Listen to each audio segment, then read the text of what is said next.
Hello everyone. Today we will discuss about factors affecting population distribution.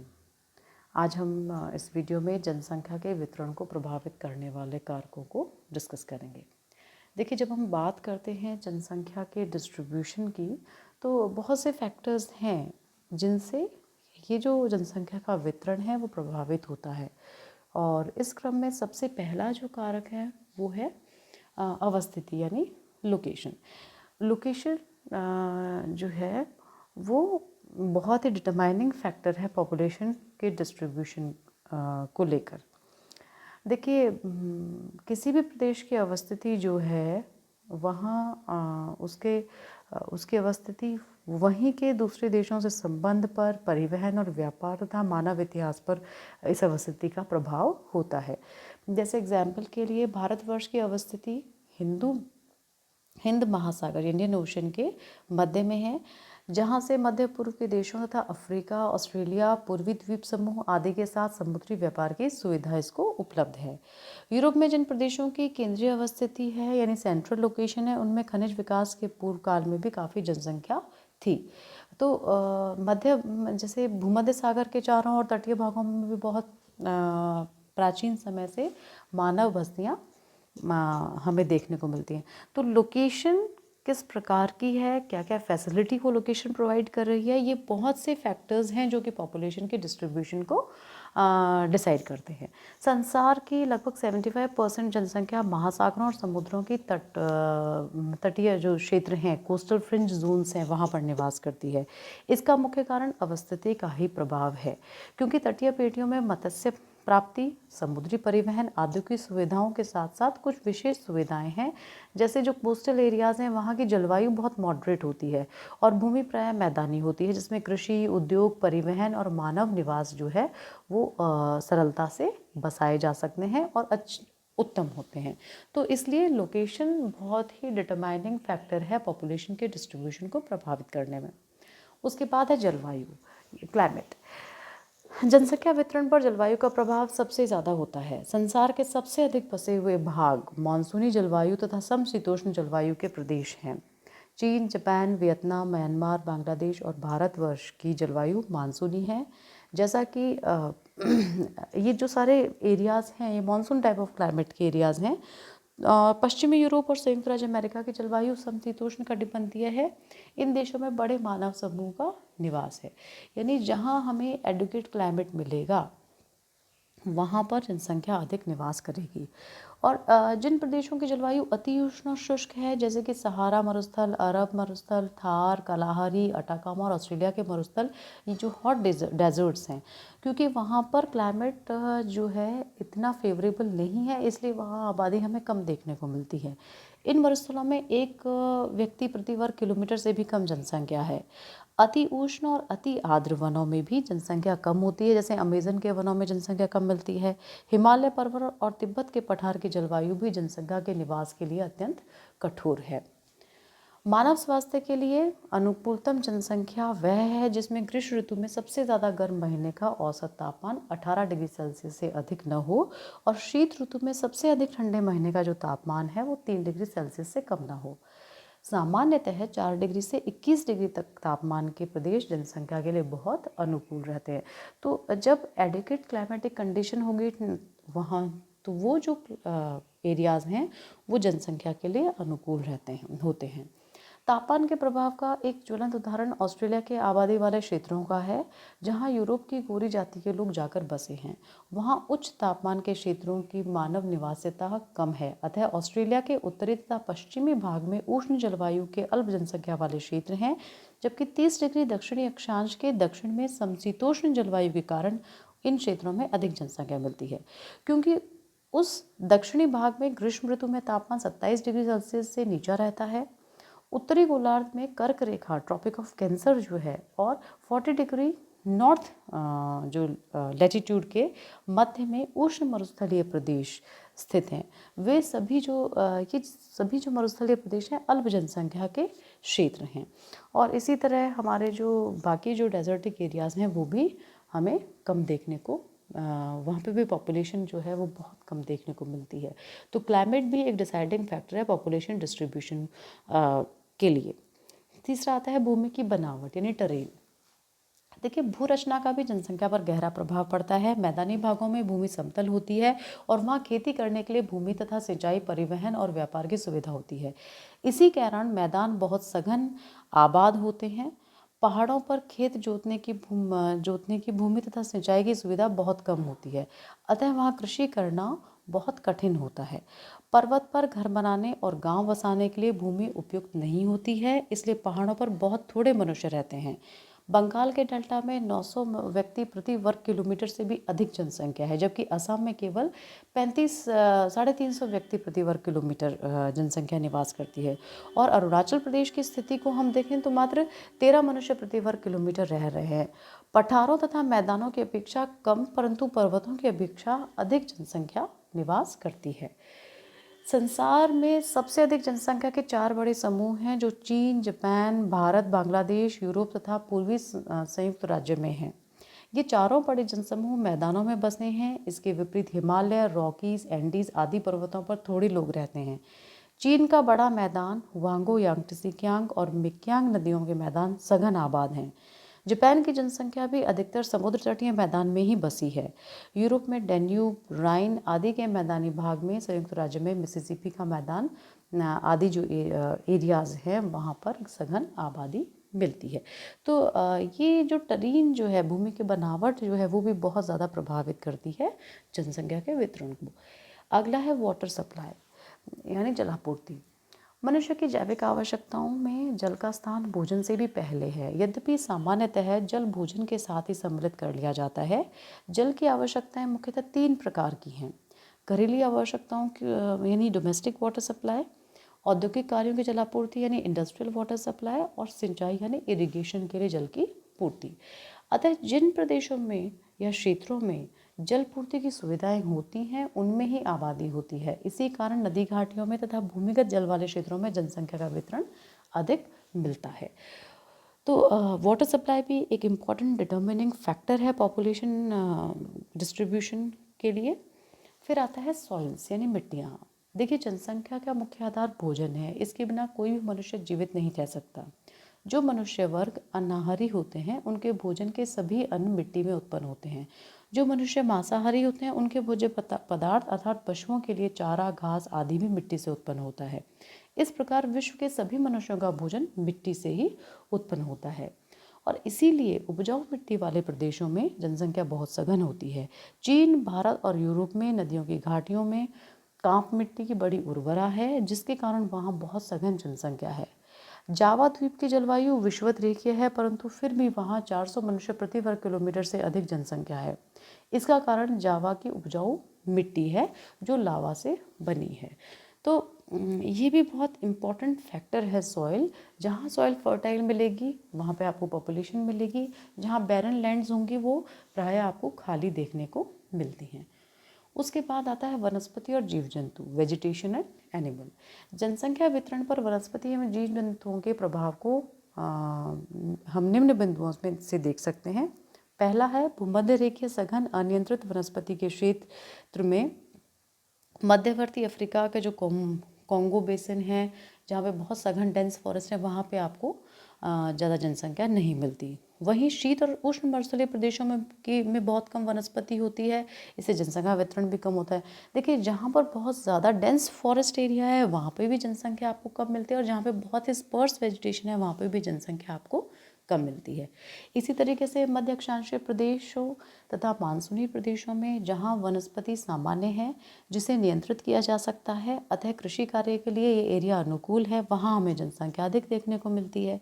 फिर next उदाहरण है tundra प्रदेश में, जहाँ धरातल 8 महीने बर्फ से ढका रहता है, वहाँ लगभग न के बराबर जनसंख्या है। तटीय प्रदेशों में बर्फ के नीचे ठंडे पानी में मिलने वाली मछलियों के कारण ही कुछ एस्किमो जो हैं वहाँ पर निवास करते हैं। बाकी आम तौर पर इन एरियाज़ में आपको जनसंख्या नहीं मिलेगी। तो पॉपुलेशन जो है वो प्रभावित होती है वनस्पतियों से भी और एनिमल से भी।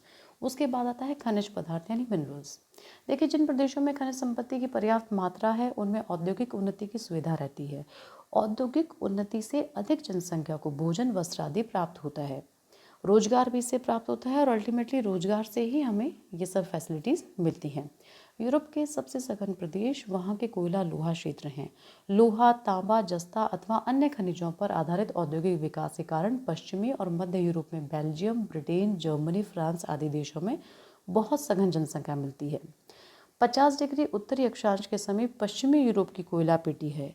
इस कोयला पेटी में ही यूरोप की सबसे सघन जनसंख्या है। पूर्वी यूरोप में पूर्ववर्ती सोवियत संघ के उन क्षेत्रों में जनसंख्या अधिक सघन है जिनमें खनिज भंडार हैं।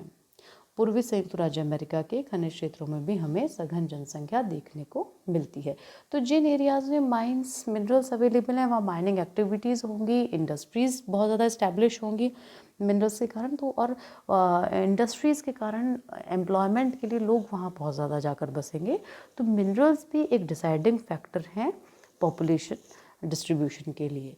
उसके बाद आता है पावर रिसोर्सेज। देखिए, निर्माण उद्योगों की मिलों और कारखानों को चलाने के लिए तथा परिवहन के लिए पेट्रोलियम, गैस या जल विद्युत की आवश्यकता होती है। अतः इसकी प्राप्ति के क्षेत्रों में भी हमें जनसंख्या प्रायः है अधिक देखने को मिलती है। उसके बाद है आर्थिक उन्नति की अवस्था, स्टेज ऑफ इकोनॉमिक प्रोग्रेस। किसी प्रदेश की आर्थिक उन्नति होने पर उसकी जनसंख्या, पोषण क्षमता बढ़ जाती है। अतः उस प्रदेश में निवास करने वाली जनता भूखी नहीं रहती है। यदि उस प्रदेश में भोजन सामग्री कम उत्पन्न होती है तो खाद्य पदार्थ अन्य उत्पादक प्रदेशों से आयात कर लिए जाते हैं और उनके बदले में निर्माण उद्योगों द्वारा बने सामान, मैन्युफैक्चर्ड गुड्स, दूसरे देशों को एक्सपोर्ट कर दिए जाते हैं। इस प्रकार कम भोजन उत्पन्न करने वाला देश भी अपनी आर्थिक उन्नति के बल पर सघन जनसंख्या का देश बन जाता है। इसके उदाहरण जापान, ब्रिटेन, जर्मनी, स्विट्जरलैंड आदि देश हैं जो बाहरी देशों से भोज्य पदार्थ आयात करते हैं और बदले में निर्मित सामग्री बाहर भेजकर अपनी सघन जनसंख्या का भरण पोषण बड़े सुखपूर्वक करते हैं। फिर अगला फैक्टर है प्राविधिक उन्नति का स्तर, स्टेज ऑफ टेक्नोलॉजिकल प्रोग्रेस। तकनीकी के विकास के द्वारा नए यंत्रों, परिवहन के साधनों और मशीनों से उत्पादन में वृद्धि होती है तथा जलवायु और ऋतुओं की कठोरताओं पर कुछ सीमा तक विजय मिल जाती है। अतः इन सुविधाओं से जनसंख्या में वृद्धि हो जाती है। यूरोप में औद्योगिक विकास के क्षेत्रों में 700 मनुष्य प्रति वर्ग किलोमीटर से भी अधिक सघनता हमें देखने को मिलती है। तो स्टेजेस ऑफ टेक्नोलॉजिकल प्रोग्रेस जो है वो भी पॉपुलेशन डिस्ट्रीब्यूशन को प्रभावित करती है। जहाँ जो एरिया जितना ज़्यादा टेक्नोलॉजिकली एडवांस्ड होगा वहाँ पॉपुलेशन जाके रहना निवास करती है और निवास करना पसंद करती हैं। उसके बाद आता है सामाजिक और सांस्कृतिक कारक, सोशल एंड कल्चरल फैक्टर्स। सामाजिक रीति रिवाजों, धार्मिक विश्वासों और जीवन के प्रति दृष्टिकोण का प्रभाव भी जनसंख्या के वितरण पर होता है। उदाहरण के लिए प्रथम विश्व युद्ध से पूर्व चीन के निवासी अपने पूर्वजों की कब्रों को पूजते रहने के कारण दूसरे देशों को प्रवास करना बहुत कम पसंद करते थे। अतः वहाँ सघनता बढ़ती चली गई। जिस समाज के लोग भाग्यवादी होते हैं उनका परिवार नियोजन में विश्वास नहीं होता और अधिक संतानों की उत्पत्ति होने से भी जनसंख्या बढ़ी चली जाती है। और तो कुछ ये सोशल और कल्चरल फैक्टर्स भी हैं जो भी जनसंख्या की सघनता को प्रभावित करते हैं। उसके बाद है राजनीतिक कारण, पॉलिटिकल फैक्टर्स। राजनीतिक नियमों का प्रभाव जनसंख्या पर सीधा होता है। ऑस्ट्रेलिया का क्षेत्रफल भारतवर्ष की अपेक्षा लगभग 3 गुना है, लेकिन ऑस्ट्रेलिया की जनसंख्या भारत की जनसंख्या का लगभग 53वां भाग है। ऑस्ट्रेलिया की जनसंख्या लगभग 2.3 करोड़ है जो उत्तर प्रदेश की जनसंख्या का लगभग 10वां भाग है। इसका कारण सरकार की श्वेत नीति, व्हाइट पॉलिसी है जो गोरी जातियों के अलावा दूसरे लोगों को ऑस्ट्रेलिया में नहीं बसने देती है। तो कुछ ऐसे पॉलिटिकल फैक्टर्स भी हैं जो कि जनसंख्या के वितरण को प्रभावित करते हैं। उसके बाद आता है मानवीय छांट की सीमा और मनोवैज्ञानिक कारक, limit of human choice and psychological factors. देखिए, मनुष्य किसी प्रदेश में अधिक या कम निवास करे, इस विषय में मनुष्य की चॉइस 2 सीमाओं के बीच रहती है। एक और वातावरण के द्वारा निश्चित की गई हुई सीमा होती है तो दूसरी ओर उस प्रदेश की सरकार द्वारा निश्चित की हुई सीमा होती है। जनसंख्या के कुछ समूह अपनी छांट के प्रदेशों में रहते हैं और आजीविका कमाने की विधि अपनी छांट के अनुसार रखते हैं, परंतु इससे यह बात सिद्ध नहीं होती है कि जो क्षेत्र उन्होंने छोड़े हैं वे सर्वोत्तम हैं या उसके लाभदायक हैं उनके लिए। इसलिए ऐसा देखा जाता है कुछ लोग अल्प साधनों के क्षेत्र में बसे रहते हैं और उनकी जीविकोपार्जन की विधि भी पिछड़ी हुई होती है। इसके उदाहरण पर्वतों या वनों में बसने वाले मानव वर्ग हैं। ऐसे क्षेत्रों में पिछड़े हुए साधनों को विकसित करने की आवश्यकता होती है। संसार में ऐसे क्षेत्र दक्षिणी महाद्वीप में हमें अधिक देखने को मिलते हैं।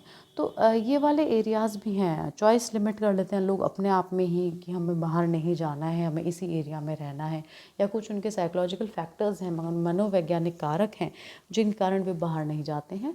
तो ऐसी कंडीशन में भी जो पॉपुलेशन का डिस्ट्रीब्यूशन है वो प्रभावित होता है और उसी जगह पे जो लोग निवास करते हैं लंबे समय तक, तो जनसंख्या वहाँ पर बढ़ने का चांस रहता है। अगला है वातावरण की वांछनीयता, एनवायरमेंटल डिजायरेबिलिटी। देखिए, मानव सभ्यता के विकास के साथ साथ और परिवहन तथा संचार की उन्नति के साथ साथ विभिन्न प्रदेशों की वांछनीयता में परिवर्तन हुआ है।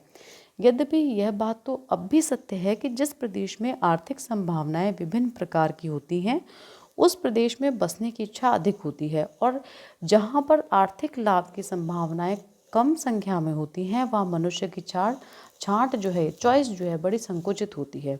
उदाहरण के लिए भारत के बिहार राज्य के उत्तरी भाग में कृषि द्वारा सघन जनसंख्या पोषण करने की क्षमता है, और उसके छोटा नागपुर के पठार में उसके विपरीत जो बिहार का छोटा नागपुर का पठार वाला एरिया है, उसमें खनिज संपत्ति के कारण निर्माण उद्योगों के विकास की भी बहुत भारी क्षमता है। अतः बिहार राज्य में विभिन्न संभावनाओं के कारण जनसंख्या जो है वो सघन है।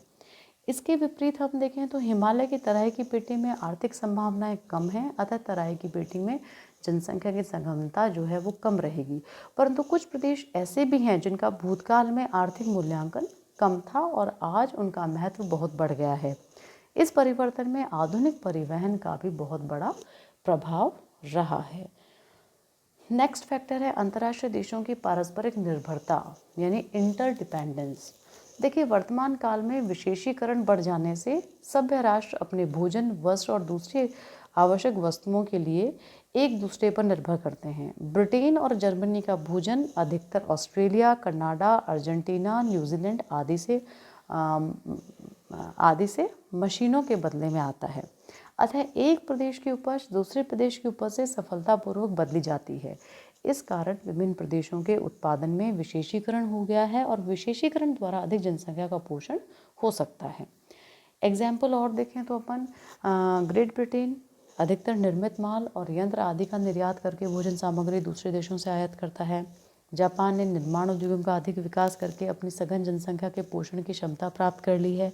इस प्रकार मानवीय मांगों की पूर्ति के लिए व्यापारिक निर्भरता अधिक बढ़ती जा रही है। व्यापार ने देशों की आर्थिक आत्मनिर्भरता, सेल्फ सफिशिएंसी की अपेक्षा विशेषीकरण को प्रोत्साहन दिया है। लेकिन बढ़ते हुए व्यापार के साथ साथ देशों में परस्पर राजनीतिक संबंध भी बढ़ते गए हैं और कभी कभी एक दूसरे को ठीक प्रकार से न समझने के कारण परस्पर युद्ध भी हुए हैं। अतः यह आवश्यक है कि विभिन्न देशों को परस्पर एक दूसरे को ठीक प्रकार से समझना चाहिए और अन्य देशों के साधनों तथा वहाँ की जनता का सहानुभूतिपूर्ण अध्ययन करना चाहिए। तो ये सारे फैक्टर्स थे पॉपुलेशन डिस्ट्रीब्यूशन को प्रभावित करने वाले, जिसमें सबसे इम्पोर्टेंट वाले फैक्टर्स कौन कौन से हुए? अवस्थिति, जलवायु, और आपका भूमि की बनावट हो गई, जलापूर्ति हो गई, मिट्टियाँ हो गई, वनस्पति जीव जंतु हो गए, खनिज पदार्थ हो गए, शक्ति के साधन हो गए, आर्थिक उन्नति की अवस्था हुई, प्राविधिक उन्नति का स्तर हुआ, सामाजिक और जो सांस्कृतिक कारक हुए और राजनीतिक कारक हुए, उसके बाद मानवीय छांट की सीमा और वातावरण की वांछनीयता और अंतर्राष्ट्रीय देशों की पारस्परिक निर्भरता। तो ये सारे फैक्टर्स हैं जो कि पॉपुलेशन के डिस्ट्रीब्यूशन को प्रभावित करते हैं।